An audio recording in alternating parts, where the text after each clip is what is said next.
दररोज 2 चमचे तूप घेतल्याने आपल्या शरीराला काय काय फायदे होतात ते आपण जाणून घेऊया. पहिला जो फायदा आहे ते म्हणजे आपलं डायजेशन किंवा पचन व्यवस्थित करतं. सो तुपामध्ये ब्युटेरिक ऍसिड नावाचा घटक असतो आणि त्यामुळे डायजेशनचे जे एन्झाईम्स असतात ते रिलीज करण्यासाठी आणि त्यासोबतच जे आपले गट आहे म्हणजे आतड्यांची हेल्थ व्यवस्थित राहण्यासाठी याचा फायदा होतो.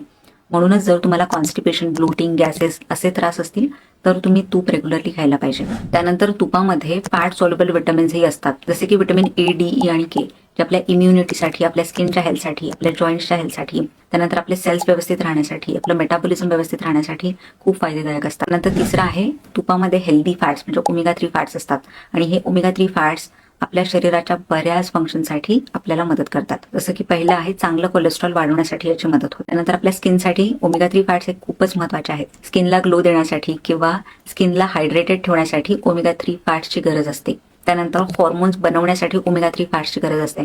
म्हणूनच ओमेगा 3च्या डेफिशियन्सीमुळे बऱ्याच महिलांना हॉर्मोनल इम्बॅलन्सचे प्रॉब्लेम होतात. त्यानंतर ओमेगा 3 फॅट्स हे आपल्या सांध्यांसाठी म्हणजे जॉईंटसाठी सुद्धा खूप महत्त्वाचे आहेत. सो सांध्यातलं पेन कमी करण्यासाठी, त्यातला स्टिफनेस कमी करण्यासाठी ओमेगा 3 फॅट्स फायदेशीर असतात. त्यानंतर ओमेगा 3 हे आपल्या ब्रेनच्या हेल्थसाठी सुद्धा खूप महत्त्वाचे आहेत. सो ब्रेनचं फंक्शन व्यवस्थित चालण्यासाठी ओमेगा 3 ची गरज असते. सो एवढे सगळे फायदे आहेत हेल्दी फॅट्स खाण्याचे. म्हणूनच सर्वांनी दररोज 2 ते 3 चमचे तूप नक्की घेतलं पाहिजे.